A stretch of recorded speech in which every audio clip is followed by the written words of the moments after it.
네, 안녕하세요. 오늘 디자인 시스템 협업을 위한 통일된 언어라는 주제로 발표를 맡게 된 LG U 플러스 팹 플랫폼 개발 챕터의 김상우 선임이라고 합니다. 발표에 앞서서 여기 계신 분들의 직무를 한번 제가 유추를 해보자면 관련되어 있는 개발자이거나 아니면 기획자 혹은 디자이너 분까지도 있을 수 있다라고 생각을 하고 있는데요.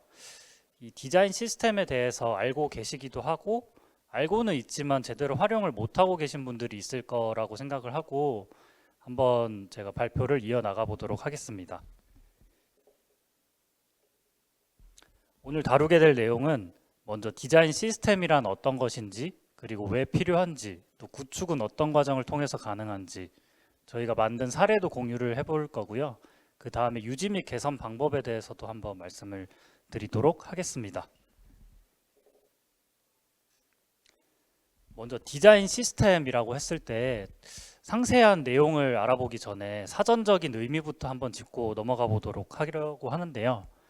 디자인과 시스템이라는 단어의 조합으로 디자인은 아마 익히들 생각하시는 그 디자인일 것이고 시스템은 혹시 어떻게들 알고 계신가요?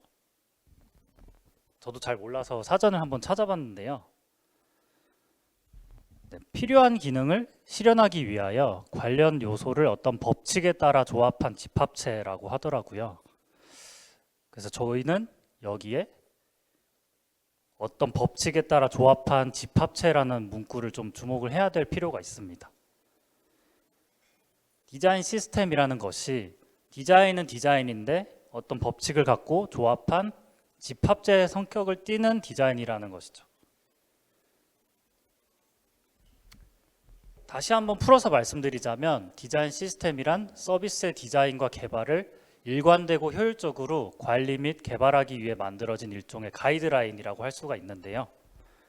지금 오른쪽에 보이는 사진을 한번 유심히 살펴보시겠습니까? 어떤 카페에 남자 손님이 들어와서 여 종업원에게 커피를 주문하는 상황인데요. 지금 뭐라고 하는지 자세히 문구를 보면은 I take mine hash code 땡땡땡땡땡땡이라고 하고 있어요. 이걸 듣고 종업원이 되게 난처해하고 불편해하는 모습을 보실 수가 있는데요. 저게 어떤 메뉴인지 아시는 분이 계실까요? 색상 코드를 좀 다뤄보신 분들은 아시겠지만 저게 검정을 의미하는 헥스 컬러 코드인데요. 저희는 커피를 주문할 때에는 블랙이라는 단어를 쓰기로 사회적인 약속을 하고 있습니다. 하지만 이 상황에서는 똑같이 검정이라는 의미를 갖고 있는 헥스 컬러 코드를 사용했지만 커피와 같은 이런 환경, 상황에는 맞지 않는 것을 알 수가 있죠.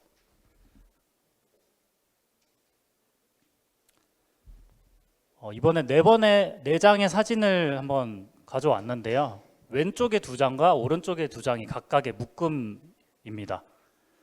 제가 지금부터 10초를 드릴 테니까 왼쪽에 2장과 오른쪽에 2장의 숨은 그림 찾기를 한번 해보실까요?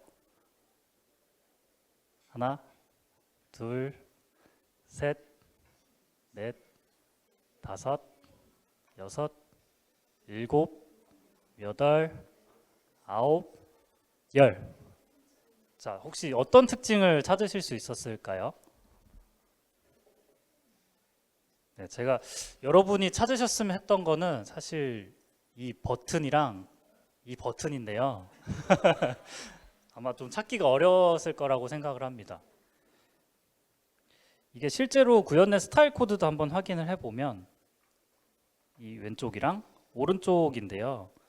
그냥 대충 봤을 때는 거의 동일한 버튼으로 보이겠지만 실제 스타일 코드에서는 저렇게 조금 상이한 스타일 코드를 갖고 있다는 것을 알 수가 있습니다. 그냥 똑같은 걸 쓰면 되는 거 아니냐라고 생각을 할 수 있는데 이렇게 다른 것들이 발생하는 이유가 뭘까요? 아마 이런 현상은 서비스에 있어서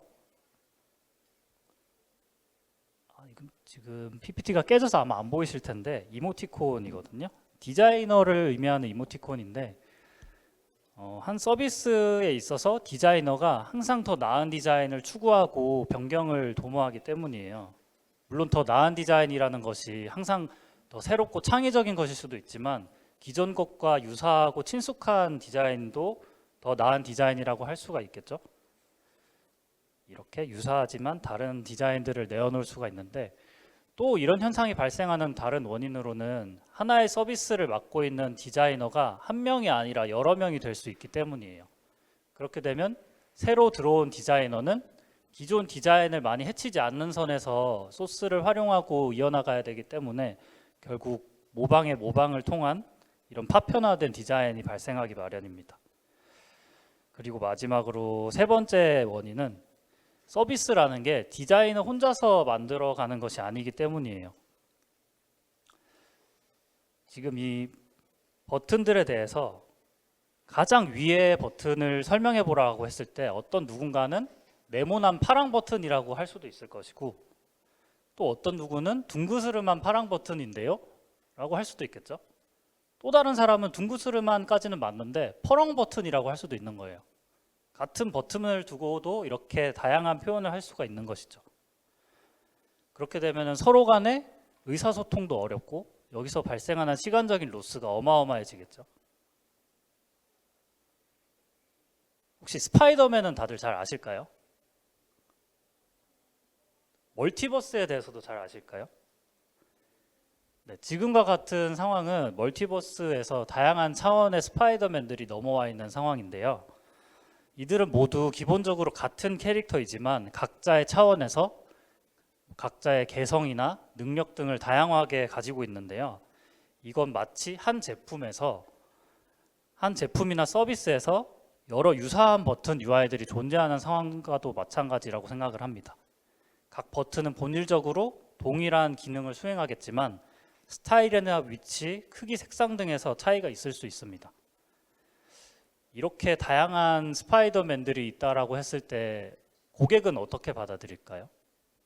내가 알던 스파이더맨은 하나인데 왜 여러 명이나 있지? 하고 혼란스러워하진 않을까요? 그렇기 때문에 우리는 멀티버스를 필요로 하지 않고 하나의 우주로서 하나로 통일된 것을 제공할 필요가 있습니다. 방금과 같은 상황을 디자인 파편화가 일어났다라고 할 수가 있는데요. 이런 상황은 미연에 방지해야 합니다. 사용자 경험에 있어서도 일관성을 저하시킬 뿐만 아니라 개발자가 각각의 디자인에 맞는 코드를 작성해야 하기 때문인데요. 그렇게 되면 코드 베이스 자체도 복잡해지고 유지 보수도 어려워지겠죠. 장기적으로 보았을 때에는 기술 부채로 작용하게 됩니다. 그래서 우리는 원칙과 규격을 두고 디자인을 하고 소통을 할 필요가 있습니다. 하지만 그렇다고 해서 디자인 시스템에 모든 것이 원칙과 규격으로만 이루어지지는 않습니다. 그럼 어떻게 만들어야 되나요? 라고 생각을 하실 수 있는데요. 원칙과 규격만 만들어서 공유한다고 끝이 아니라 잘 만들어진 UI를 가져다가 커스터마이징 한다고 끝이 아니라 이 두 가지를 다 품고 있어야 디자인 시스템이 비로소 완성이 될 수 있습니다. 먼저 가장 최우선으로 이루어져야 될 것은 디자인 원칙과 규격을 세우는 것인데요. 이때 필요한 것이 디자인 토큰입니다.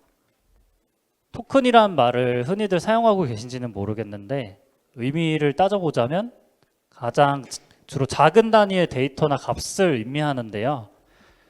디자인에서 토큰이라고 하면 어떤 것을 토큰으로 삼을 수 있을지에 대해서 예시로서 말씀을 드리자면 실생활에서 예시를 먼저 들어보도록 하겠습니다. 이런 옷과 같은 것도 일종의 제품이라고 할 수가 있는데 저렇게 X 스몰, 스몰, 미디움 등등의 사이즈 조견표를 두고 상품을 판매하고 구매하도록 하고 있습니다. 왜냐하면 우리는 옷을 모든 사람의 사이즈에 맞추어서 제작하고 판매를 할 수 없기 때문인데요. 그렇다고 해서 디자이너가 본인의 디자인과 완벽하게 만들어지기를 원해서 공장에 일일이 상주할 수도 없는 것이고 의사소통을 함에 있어서도 조견표를 통해서 이 정도면은 제가 디자인한 것과 거의 일치하니까 판매를 해도 가능합니다 라는 식으로 의사소통을 할 때에도 저런 거를 사용하도록 합니다. 결국에는 이 모든 것들이 소통과 업무 효율을 끌어올리기 위함이죠. 그럼 이건 일반적인 제품인데 우리 같은 서비스를 개발하는 사람들은 어떤 거를 토큰으로 만들 수 있을까요? 제일 먼저 중요시할 수 있는 건 색상 토큰, 컬러 토큰인데요. 지금 표에서 보고 계신 5가지의 색상이 뭐 그냥 흔하게 봤을 때는 보라색, 파란색, 초록색, 빨간색 그리고 회색이라고 아마 떠올릴 수가 있을 테지만 각각의 의미를 부여한다라고 했을 때 서비스를 대표하는 주요 색상 또는 보조 색상, 뭐 텍스트 등을 표시할 때 쓰는 중립 색상, 아니면 어떤 상황에 있어서 성공 또는 실패를 나타내는 뭐 success, fail과 같은 저런 표현이 가능할 텐데 왜 그냥 색깔을 이름을 그대로 사용하지 않고 저렇게 사용하는 것인지에 대해서 혹시 유추가 가능하실까요?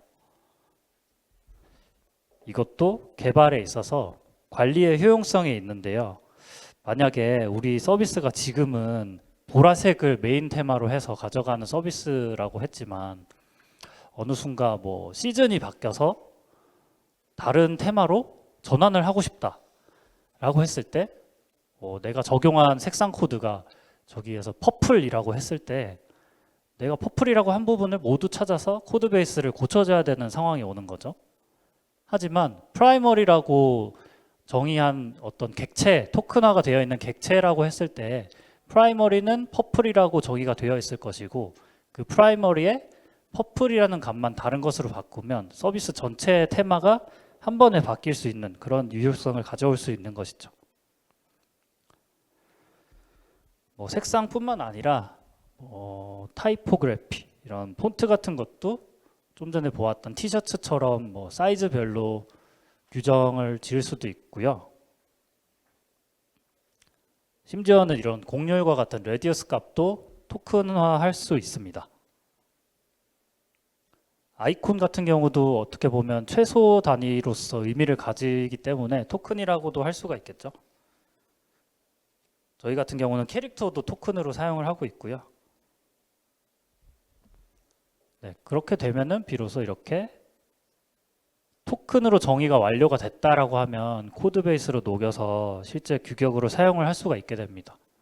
화면이 어두워서 조금 잘 안 보이겠지만 아까 말씀드린 대로 이런 네이밍 등을 다 차용해서 객체화하여서 의미를 담고 있는 것을 볼 수가 있습니다.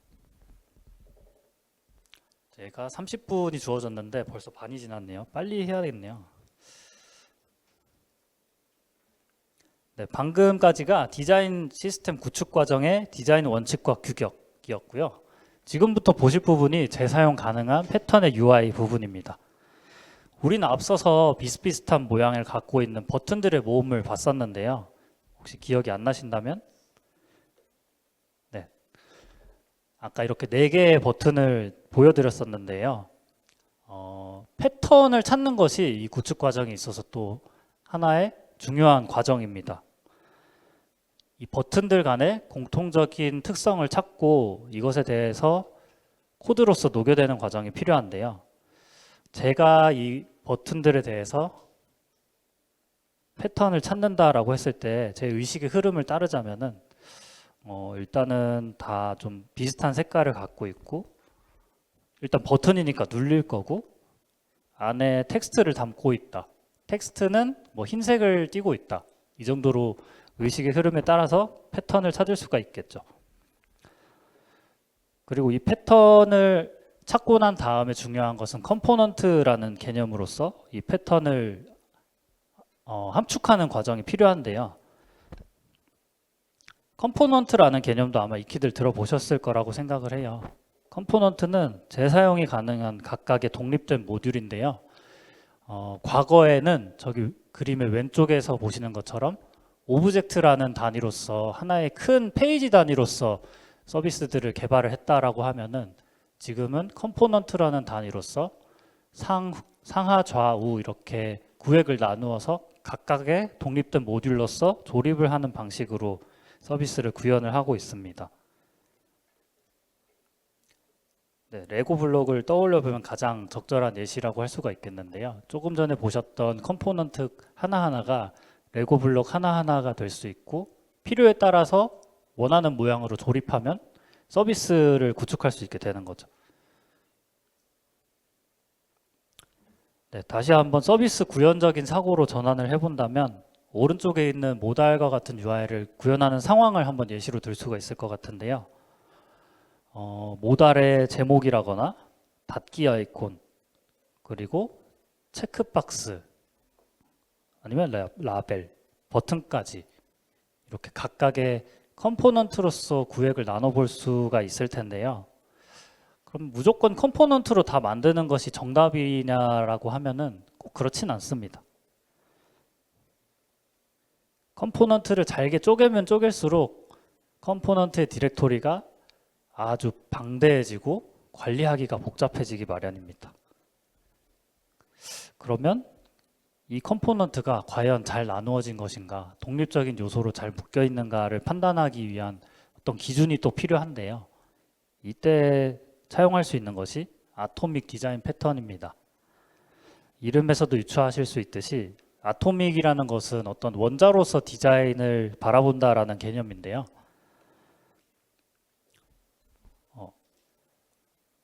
더 이상 잘게 쪼갤 수 없는 단위인 아톰을 조합해서 차근차근 단계적으로 조립해 나간다는 개념입니다. 더 이상 분해할 수 없는 최소 단위 아톰을 합치면 일단 몰리큘이라고 하는 단위를 갖게 되는데요. 화학적 의미로는 분자라고도 할 수 있겠죠. 저 분자는 대신에 아톰과는 조금 다른 것이 저렇게 뭉치게 되면은 어떤 고유의 특성을 갖는 단위로서 바라볼 수가 있게 됩니다. 그리고 이것들을 더 합치게 되면 올거니즘이라고 하는 유기체로서 조금 더 큰 단위를 갖게 되는데요. 이때 올거니즘은 명확한 영역이나 특정한 컨텍스트 단위를 지니게 됩니다. 서비스에서 제일 광범위한 그냥 일반적인 예시로 들자라면 서비스 헤더 부분이라고 할 수가 있습니다. 서비스 헤더에 뭐 로고 아이콘이 있을 수도 있고 다른 곳으로 이동할 수 있는 내비게이터 역할의 아이콘도 있을 수 있고요. 그런 것들이 명확하게 헤더라는 영역을 가지고 있고 역할도 컨텍스트로서 함축하고 있기 때문입니다.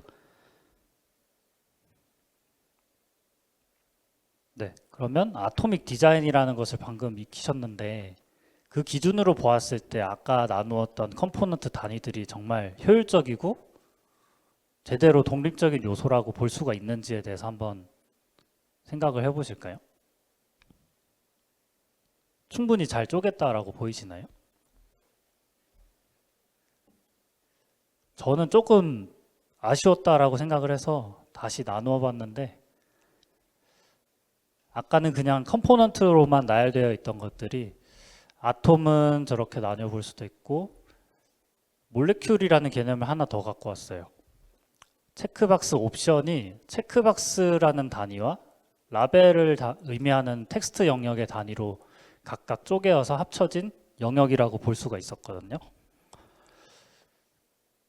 그래서 방금까지 보았던 디렉토리가 아토믹 디자인 패턴의 개념을 가져오면 조금 더 체계화되고 정리된 모습을 띌 수 있게 됩니다. 물론 이렇게 정리를 한다고 다 끝나는 건 아니에요. 디자이너도 이거를 이해하고 서로 소통을 해야 되기 때문인데요. 이렇게 기껏 잘 정리해서 만든 컴포넌트가 실제로 적용을 하고도 디자이너가 보았을 때는 내가 원했던 방향은 이게 아닌데요. 다르게 만들어졌는데요. 라고 할 수가 있는 것이죠. 그러면 여러분들은 기껏 배포한 그 배포를 다시 뒤엎는 그런 작업을 또 반복적으로 수행해야 되는데 이왕이면은 배포를 하기 이전에 그걸 알았더라면 더 좋았겠죠. 그래서 이런 스토리북이라는 도구를 통해서 저희는 디자이너와 먼저 소통을 하고 실제 상용 환경에 배포를 할 수 있도록 어떻게 보면 일종의 사전 승인 단계 같은 걸 거치고 있는데요. 방금 정리했던 그런 컴포넌트들의 단위로 스토리북에 스토리라는 개념이 또 있어서 각각의 컴포넌트에 해당하는 페이지를 조회할 수 있고 이 페이지 내에서는 컴포넌트에 어떻게 보면 다양한 변수에 따라서 다양한 모습을 가질 수 있게끔 이렇게 컨트롤러를 제공할 수 있는 기능도 존재하는데요. 이걸 통해서 디자이너가 뭐 지금 예시로 보는 것처럼 플로팅 액션 버튼이 있다 라고 했을 때 오른쪽에 셀렉터를 열어서 내가 정의한 아이콘들이 잘 들어가 있네, 이 아이콘을 넣었을 때는 모습이 내가 생각했던 거랑은 조금 다른데 그러면 FAB를 다시 만들어야겠네 라는 그런 의사소통이나 생각을 할 수 있도록 하는 과정을 사전에 거칠 수 있게 만들고 있습니다. 네, 그래서 저희 서비스에서 만든 스토리북 디자인 시스템은 이렇게 호스팅이 되어서 얼마든지 확인을 하실 수 있도록 퍼블릭하게 해놓았습니다.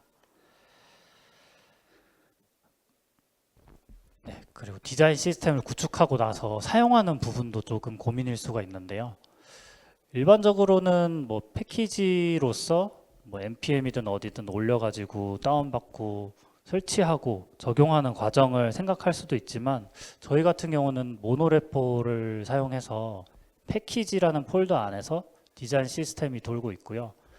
이때 가질 수 있는 장점이라고 하면 디자인 시스템을 사용하는 모든 앱에서 어떤 디자인 시스템 컴포넌트의 변경점을 항상 트래킹하고 거기에 대해서 최신 버전을 대응할 수 있도록 하는 그런 것이 가능한 구조로 되어 있습니다. 네, 지금까지 본 것들이 디자인 시스템의 구축 과정이었는데 이것을 유지 및 개선하는 거는 사실 이제까지 본 과정을 되풀이하는 거라고 생각을 하셔도 돼요. 뭐 랩업을 하자면 먼저 디자인 원칙에 대해서 정의를 하는 것이 필요하겠죠. 우리가 제공하려는 서비스의 가치나 목표를 명확히 정의하고요. 그 다음에는 현재 제품에 대해서 검토를 하는 시간이 필요합니다. 이 검토를 통해서 디자인 시스템으로 녹일 수 있는 부분들은 어떤 것이고 어떤 패턴들을 우리는 갖고 있구나 라는 것을 확인을 한 다음에 스타일 가이드로서 아까 보았던 토큰들을 다 발행을 하겠죠. 이 토큰 발행 이후에는 실제로 컴포넌트 디자인이나 문서화 작업이 일어날 거고요. 그 이후에는 이것들을 실제 코드로 녹여서 컴포넌트들을 만들게 됩니다. 만들고 나서 제품에 적용을 했다라고 하면은 분명 사용함에 있어서 불편함이 있거나 더 나은 점이 발견이 될 텐데요. 그때마다 지속적으로 업데이트하는 과정이 필요하고 서비스가 돌아가다 보면 디자인 시스템을 만들 때 당시에는 이거를 시스템이라고 생각을 하지 않았지만 제품이 더 디벨롭 되고 기능이 늘어나다 보면은 충분히 시스템에 녹일 수 있을 것 같은 부분들이 발견이 될 거예요. 그때마다 저기 보이는 순환 구조를 돌면서 시스템을 차근차근 업그레이드, 업데이트 해나가는 과정이 일어나게 됩니다. 네, 준비한 과정은 여기까지였는데 Q&A 시간에 앞서서 예상 질문을 한 3가지 제가 뽑아서 왔어요. 먼저 시스템 구축은 얼마나 걸렸나요? 라고 했을 때 약 2개월이라고 했는데 이거는 뭐 그러면 풀타임으로 2개월이나 걸린단 말이야? 라고 생각을 할 수도 있는데 풀타임이 아니라 저거는 풀타임 외에 누군가의 야근과 피땀으로 만들어진 2개월이고요. 뭐 본업을 하는 시간에 내준다면 충분히 더 집중해서 할 수 있기 때문에 2개월까지 안 걸릴 수도 있을 거라고 생각을 해요. 그 본인들이 맡고 있는 서비스의 규모도 물론 영향을 끼칠 것이고요. 디자인 시스템을 만들 때 어려움은 없었나요? 라고 하면은 디자이너를 설득하는 과정이 먼저 제일 어렵고도 힘듭니다. 디자이너라는 사람들은 어떻게 보면 개발자가 생각하는 효율성을 따지기보다는 창의성이나 심미적인 관점에서 디자인을 바라볼 수도 있기 때문인데요. 일단 디자이너가 방금까지 말씀드린 컴포넌트의 개념이나 이런 협업에 있어서 크게 의미가 없다라고 하면은 디자인 시스템이라는 건 도입조차 불가할 거고요. 모두의 아마 괄시라거나 미움을 살 수도 있겠지만 저런 어려운 과정을 통해서라도 시스템을 도입을 하는 것이 서비스 전반적으로 봤을 때에는 효율성을 노리는 데 있어서 아주 중요한 요소라고 생각합니다. 그리고 마지막 설계 시 주의사항은 컴포넌트를 설계할 때 아주 유연하게 해야 된다라는 점인데요. 어떻게 보면 지금 아까 다시 보았던 컴포넌트 단계를 돌아가자면 네, 여기서 보았던 아톰이나 몰레큘 정도로 일단 컴포넌트를 설계를 하시게 될 텐데 이때 너무 많은 것을 한 번에 컴포넌트로 완벽하게 만들어야겠다라는 생각을 하시면 안 될 것 같아요. 왜냐하면 이 디자인 시스템은 시스템으로서만 존재해야 하지 도메인의 성격을 띠고 있다라고 하면은 어떤 변경점이나 아니면 기능적인 요구사항이 바뀌었을 때 대응하기가 엄청 어려워져요. 그렇게 되면은 시스템으로서 더 이상 작동을 할 수가 없게 되고 유명무실한 더 이상 사용하지 않는 시스템이 될 수밖에 없기 때문에 기본적으로 웹이라고 한다면 HTML 요소 중에서 가장 작은 단위를 띠는 인풋이나 뭐 셀렉트 등과 같이 웹 표준을 지키는 형태로 컴포넌트를 설계하는 것이 아마 가장 유연하지 않을까라는 게 제 개인적인 생각입니다. 네, 이상으로 발표를 마치도록 하겠습니다. 감사합니다. 네, 김상우 선임연구원님 발표 잘 들었습니다. 스스로 질의응답을 다 해주긴 하셨는데요. 혹시 더 질문 있으신가요? 없으세요? 네, 그러면 발표 여기서 마치도록 하겠습니다. 감사합니다.